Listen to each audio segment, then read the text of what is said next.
30 years sounds like a long time, until you realize Antarctica may already be using it as a countdown. Not to the end of the world, not to some instant catastrophe, but to something far more serious, because it is real, measurable, and already underway. Scientists are now saying that the next 3 to 5 decades could determine how much of Antarctica's ice loss the world can still anticipate, how much sea level rise governments can still plan for, and how much of the damage ahead can still be limited before the system becomes far harder to predict. And once you understand what that actually means, this stops sounding like a distant climate story from the bottom of the planet and starts sounding like one of the most important warnings on Earth. That warning is not coming from one dramatic social media clip or one isolated opinion. It is coming from multiple scientific signals that are all pointing at the same uncomfortable truth. Antarctica is changing. Some of those changes are already visible in sea ice, glaciers, and ocean conditions, and the choices made in the years directly ahead may shape the consequences for centuries. A June 2026 study highlighted by phys.org says Antarctica is offering roughly 30 to 50 years of warning on sea level rise, meaning the near-term path of ice loss may still be predictable enough to guide planning if scientists can accurately match models to the ice loss already being observed. Another 2026 study highlighted by Eureka Alert says the Antarctic Peninsula faces sharply different futures depending on emissions, with lower emissions pathways limiting damage and higher emissions pathways risking major losses of sea ice shelves, glaciers, and wildlife. Put those two messages together and the story becomes very clear. Antarctica is not just changing, it is signaling. And the signal is telling us that the next few decades matter enormously. But the reason this story is so powerful is that it flips the way most people think about climate danger. A lot of viewers imagine Antarctica as a place where change either happens so slowly that it barely matters, or so dramatically that nothing could possibly be done about it. Scientists are saying neither of those pictures is accurate. The more honest picture is actually more urgent. Some of the biggest long-term dangers remain deeply uncertain by the end of the century, especially if physical processes begin to accelerate ice retreat in ways that are difficult to reverse. But over the next 30 to 50 years, there may still be a meaningful window where the trajectory is constrained enough to guide coastal planning, adaptation, and risk management. That is why this is not a story about abstract doom. It is a story about warning time. And warning time is one of the most valuable things any civilization can get. So let me walk you through exactly what scientists are watching, why Antarctica matters so much more than its remoteness suggests, and why this new warning is being framed not just as a climate story, but as a global planning problem. Because once those pieces click together, the stakes become impossible to ignore. The first thing to understand is that Antarctica is not one simple block of frozen land sitting quietly at the bottom of the map. It is a massive, dynamic system involving land ice, sea ice shelves, glaciers, ocean currents, atmospheric feedbacks, ecosystems, and an extraordinary amount of stored fresh water. Some changes are seasonal, some are regional, some are temporary rebounds, some are warning signs, and the hardest part, scientifically and politically, is figuring out which signals are the ones that tell us what comes next. That is exactly why the new predictability study matters so much. The research highlighted by phys.org focuses on a question that sounds technical, but is actually incredibly practical. How much ice will Antarctica lose over the next 30 to 50 years, and can that loss be predicted reliably enough to give governments enough time to respond? According to the study, Antarctic ice loss shows strong and steady predictability until around mid-century, as long as the ice sheet models accurately reproduce the rates of ice loss already being observed today. In other words, if the models can match what Antarctica is doing now, scientists can use those same models with meaningful confidence to estimate Antarctica's contribution to sea level rise over the coming decades. That matters because coastal planning does not work on the timescale of vague centuries. It works on the timescale of infrastructure, relocation, insurance, ports, flood defenses, roads, housing, and freshwater systems. And those are exactly the kinds of decisions that need lead time. Now listen carefully to what the researchers are not saying. They are not saying long-term risk is small. They are not saying Antarctica is safe. They are not saying sea level rise is solved. In fact, the phys.org report explains that global sea level rise exceeding 2 meters by 2100 cannot be ruled out under high emissions scenarios because of the possibility of large-scale Antarctic ice sheet collapse, citing IPCC-based risk framing. It also says that under worst-case conditions, the rate of sea level rise from Antarctic ice loss alone could nearly double within the next 30 years. So the message here is not comforting in the lazy sense. It is more strategic than that. Scientists are saying there is a difference between short-term predictability and long-term certainty. The near-term path may be predictable enough to prepare for.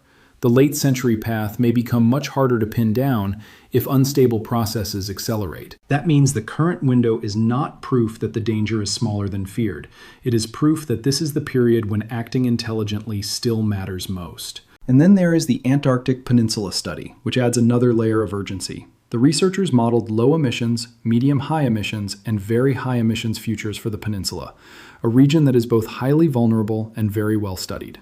According to Eureka Alert, under a low emissions future, the most damaging outcomes can still be limited.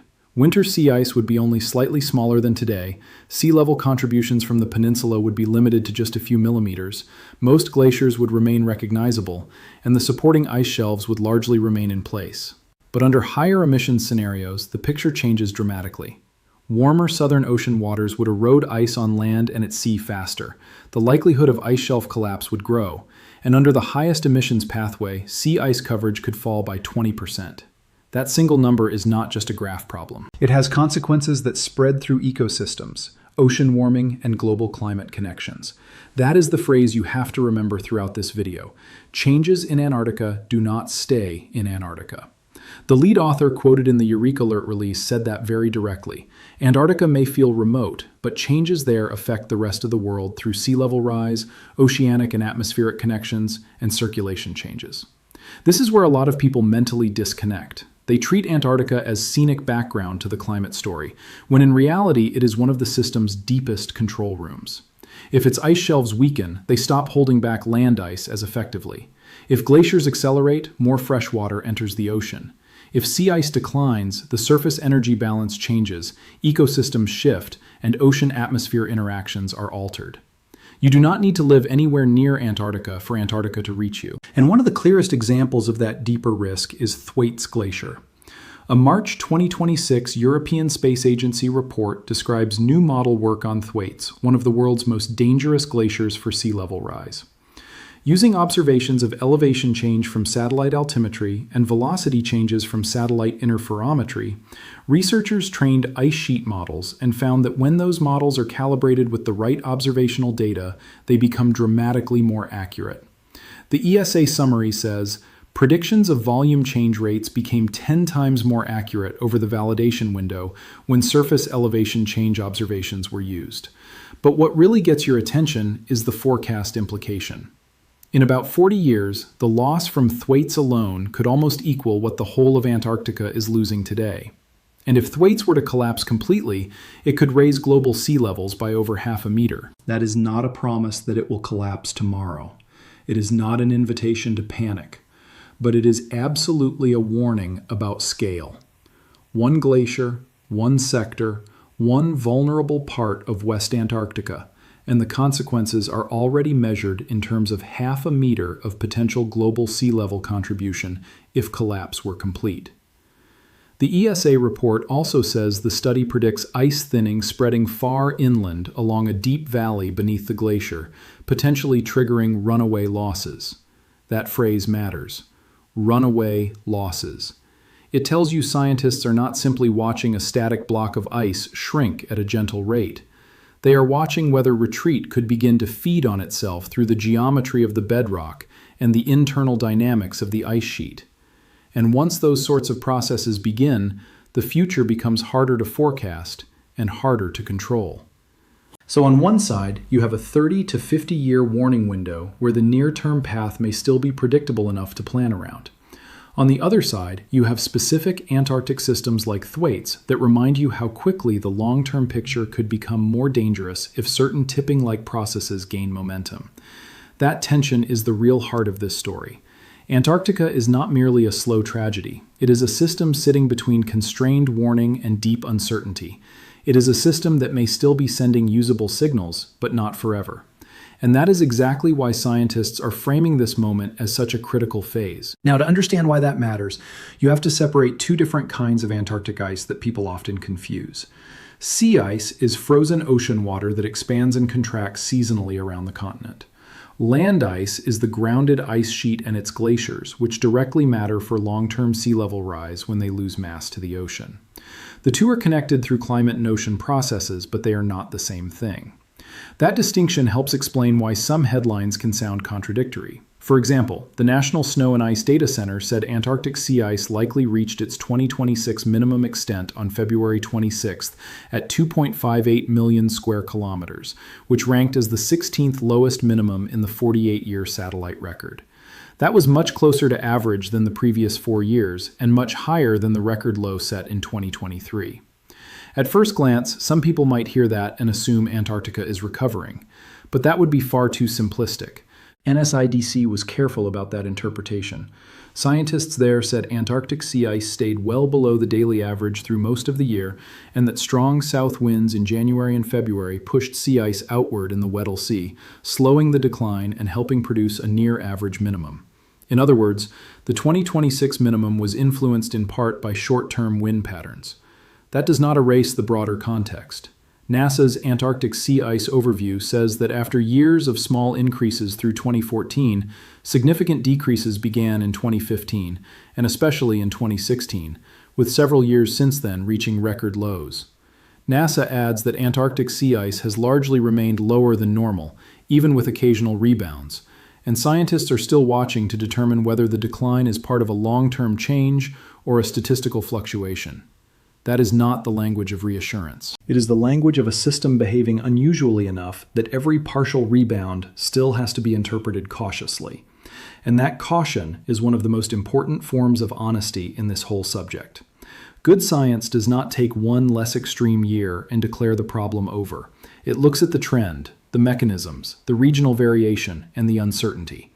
In Antarctica, that is essential because the system is complicated. Sea ice is influenced by winds, ocean temperature, geography, and seasonality in ways that can look noisy over short periods. But when you step back and look at the years since 2015, the message from NASA and NSIDC is clear enough to be worrying. The lower than normal state has persisted, major declines did occur, and scientists are not pretending that a single near-average seasonal minimum suddenly cancels out the larger concern. There is another reason that apparent short-term improvement can be misleading. Sea ice extent is only one piece of the Antarctic puzzle, and extent alone does not tell you everything about thickness, persistence, ocean heat, or the stability of the ice on land. A year that looks less extreme than the record lows can still sit inside a larger period of abnormal behavior. NASA's long-view framing is useful here because it shows that after decades of noisy variation, the post-2015 shift toward lower-than-normal Antarctic sea ice has been serious enough that scientists are still trying to determine whether a deeper, long-term regime change is underway. That is exactly why one calmer-looking season should make people more curious, not less. The system is complicated enough that temporary moderation and deeper risk can coexist. Winds can briefly spread the ice outward. Ocean heat can still be reshaping conditions below. The satellite record can show one number improving while the broader cryosphere remains under stress. That is why Antarctic science keeps coming back to trends, mechanisms, and context rather than treating a single season as the final verdict. That same pattern of complexity shows up in the way Antarctica affects wildlife and ecosystems. The Eureka Alert study notes that under the highest emissions scenario, a 20% loss of sea ice could devastate species that rely on it, including krill, which are a key prey source for whales and penguins. This is where climate change stops being a chart and becomes a food web. If sea ice shrinks, the organisms at the base of the ecosystem are affected. If krill populations suffer, predators that depend on them suffer too. And the researchers warn that many species may attempt to move south to track tolerable conditions, but that migration is not a magic solution. Some animals may be able to shift more easily than others. Warm-blooded predators might tolerate the temperatures better, but if prey declines, they still starve. Antarctica's wildlife is not just threatened by direct heat. It is threatened by the unraveling of the support system beneath it. There is also the human side of the science itself. One detail in the Eureka Alert release that deserves more attention is that climate change is making Antarctic research harder and more dangerous, not easier. Damage to infrastructure and worsening conditions can make it more difficult for scientists to collect the very data needed to forecast the future accurately. That creates a cruel feedback loop. The more the environment changes, the more urgently we need data, but the same instability can make the collection of that data riskier and more expensive. So when scientists say this is a race against time, they do not only mean a race against emissions or warming, they also mean a race to observe the system well enough before key changes outrun our understanding. That may be one of the most underappreciated reasons this Antarctic warning matters. This is not just a countdown to physical change, it is a countdown to decision quality. The better the observational systems, the better the model calibration. The better the model calibration, the better the near-term sea level projections. And the better those projections, the better the decisions governments can make about infrastructure, coastal protection, housing, insurance, emergency planning, and in some places even planned retreat. The phys.org report explicitly says that Pacific Island governments need reliable near-term projections to make decisions about infrastructure, community relocation, and long-term land use. That is not theoretical. That is a direct link between Antarctic ice science and whether actual communities can prepare in time. And if you want to understand the scale of that problem, go back to the line in the phys.org piece about what more than 2 meters of sea level rise by 2100 could mean under high emissions conditions. The report says 1/4 of Australian residential properties could face inundation. Much sovereign territory across the Pacific could become uninhabitable, and hundreds of millions of people globally could be displaced. Even if that exact high-end outcome is not guaranteed, the fact that it cannot be ruled out should reset how seriously this issue is taken. We are not talking about decorative changes to shorelines. We are talking about cities, ports, agriculture, freshwater systems, national borders, insurance markets, internal migration, and geopolitical instability. Antarctica does not merely affect beaches. It affects the architecture of civilization near coasts. But here is where the story takes a turn that is easy to miss if you only listen to the loudest headlines. The existence of a warning window is not a reason to relax. It is a reason to speed up. The researchers behind the predictability study are not saying, "Good news, we have decades to waste." They are saying we have a defined period in which better observations and better models can directly improve the reliability of short-term sea level projections. That means every year spent improving monitoring systems, satellites, field campaigns, and model physics has real value. The study frames the next 3 decades as a period where sea level trajectories are relatively well constrained compared with the longer-term picture. That is a gift, but only if it is used.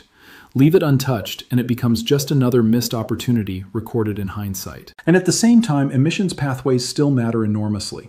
The Antarctic Peninsula study makes that brutally clear. The difference between low emissions and high emissions is not cosmetic. It is not a minor adjustment at the margin. Under lower emissions, the worst damage is muted, the supporting ice shelves remain, and the glaciers remain recognizable. Under higher emissions, the system moves much closer to irreversible change on human timescales. The lead author quoted by Eureka Alert said that what concerns her most about the higher emissions future is how permanent the damage could be. Regrowing glaciers and restoring lost wildlife would be extraordinarily difficult on any human timescale. That phrase, irreversible on a human timescale, is one of the most haunting lines in the entire story, because it tells you exactly how climate choices convert into inherited consequences. And once you hear that, the title starts to make more sense. The next 30 years may decide everything, not because all of Antarctica will vanish by then, but because that is the period when the pathways diverge most meaningfully for planning and prevention. That is the period when ice loss projections are still useful enough to guide adaptation. That is the period when emissions choices still separate a muted future from a much harsher one.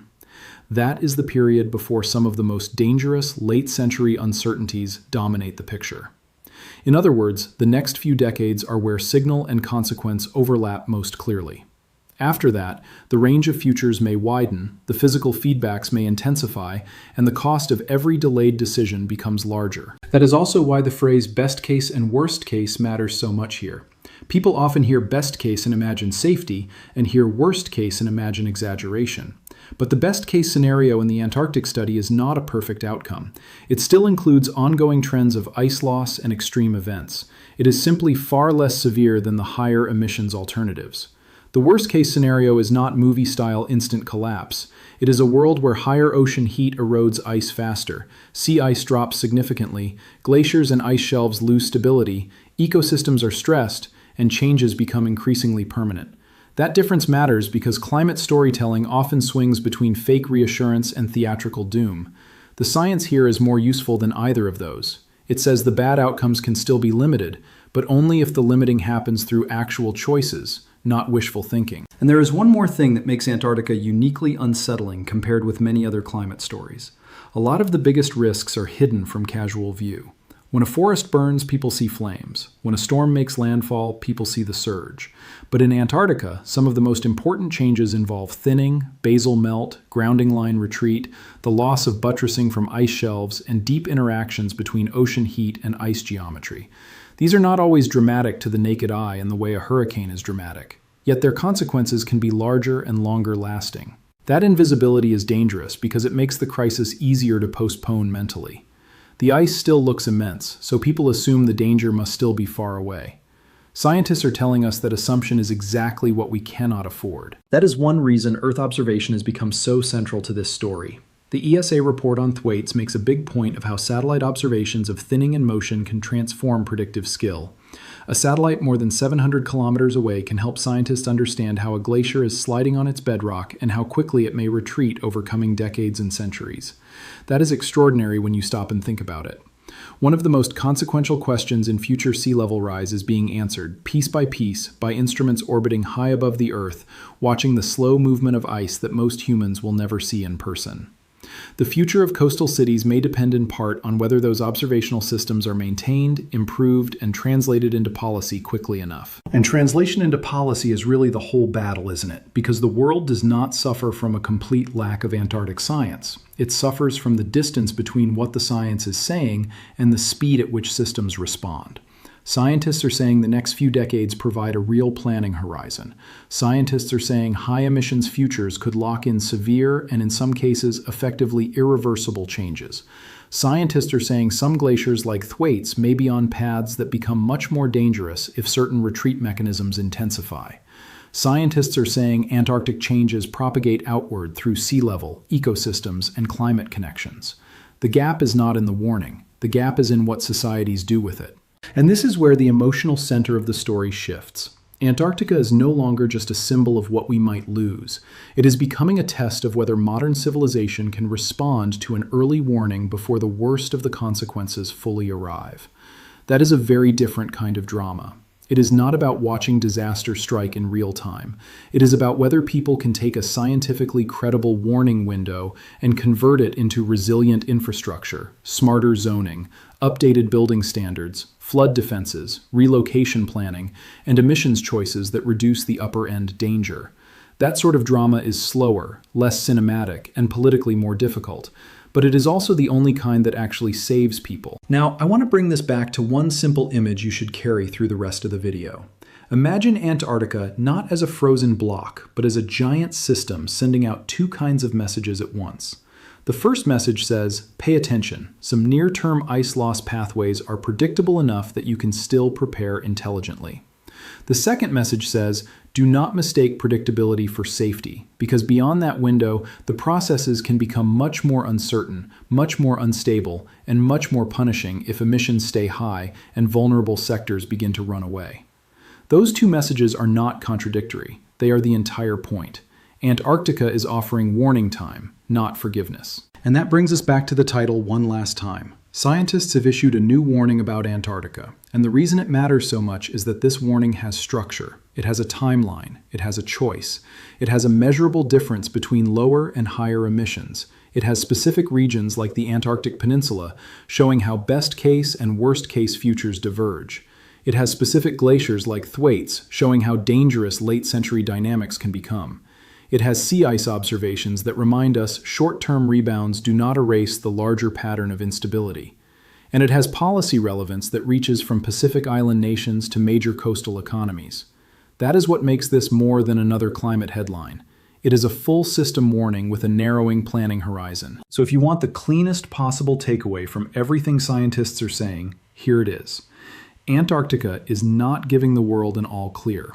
Antarctica is giving the world a countdown. The next 30 to 50 years may still be predictable enough to plan around if we invest in observations, trust the physics, and act on the information. But the long-term consequences become much harder to control if emissions remain high, if ice sheet instability accelerates, and if the current warning window is wasted. Under lower emissions futures, some of the worst outcomes can still be limited.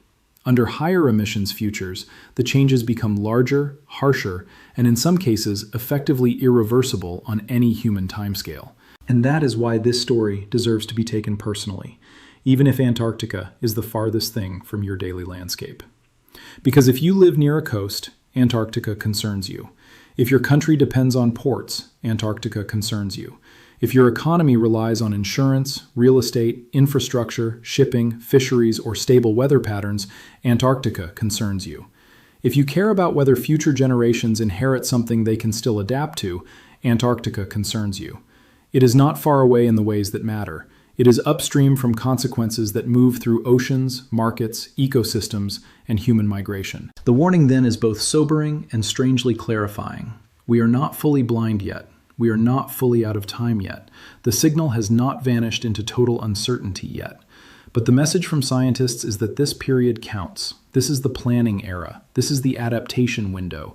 This is the span in which better science can still directly improve better decisions. And that means the greatest mistake would not be misunderstanding Antarctica as an immediate apocalypse. The greatest mistake would be misunderstanding it as a distant problem that can wait. Because once the warning window closes, the future does not become less dangerous. It simply becomes less negotiable.